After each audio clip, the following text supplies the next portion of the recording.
ایک اور سلف میں نام آتا ہے جو ایک بہت بڑے محدث ہیں، محمد بن منکدر رحمہ اللہ، ان کو عابدو اہل المدینہ کے نام سے یاد کیا جاتا ہے۔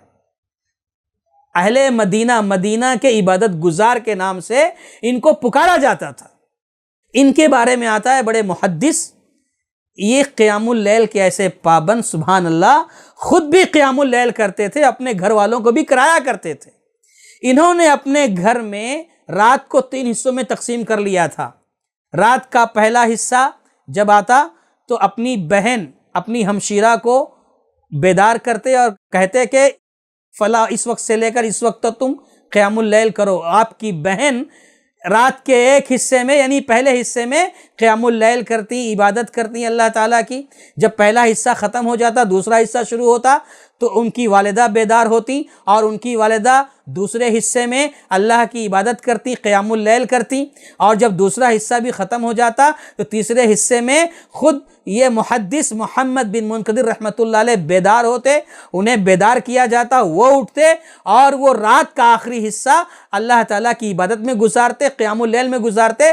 یعنی سبحان اللہ، گھر میں انہوں نے اس طرح کا ماحول بنا دیا تھا، ایسی باری مقرر کر دی تھی اور ایسا نظام اور سسٹم بنا دیا تھا کہ سبحان اللہ، پوری رات گھر میں اللہ کی بندگی ہو رہی ہے، اللہ کی عبادت ہو رہی ہے۔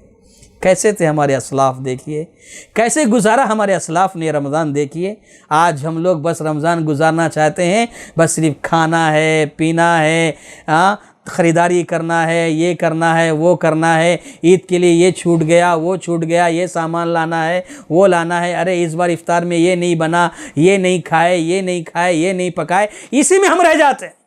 ہمارے سلف اللہ اکبر ایسی عبادت کرتے تھے کہ ان کو خطاب دیا جاتا تھا کہ مدینہ کی عبادت گزار رہی ہے، اللہ اکبر، اس طرح تہجد پڑھتے تھے وہ۔ بہرحال اللہ سے دعا کریں کہ اللہ تعالی ہم تمام کو بھی توفیق عطا فرمائے کہ ہم بھی قیام اللیل کے پابند ہو جائیں، تہجد گزار بن جائیں۔ رمضان کے مہینے میں جو بھی ہم قیام اللیل کر رہے ہیں، اللہ اس کے طفیل میں، اس کی کثرت کی وجہ سے، اس کا اہتمام کرنے کی وجہ سے اللہ تعالی ہمیں توفیق دے کہ ہم آئندہ 11 مہینے میں بھی اس کے پابند ہو جائیں، آمین۔ آپ اپنی زکوٰۃ، صدقات اور عطیات دیے گئے اکاؤنٹ نمبر یا QR کوڈ سکین کے ذریعے یا پھر گوگل پے کے ذریعے بھی بھیج سکتے ہیں۔ مزید جانکاری کے لیے دیے گئے نمبر پر رابطہ قائم کریں۔ سپورٹ البر۔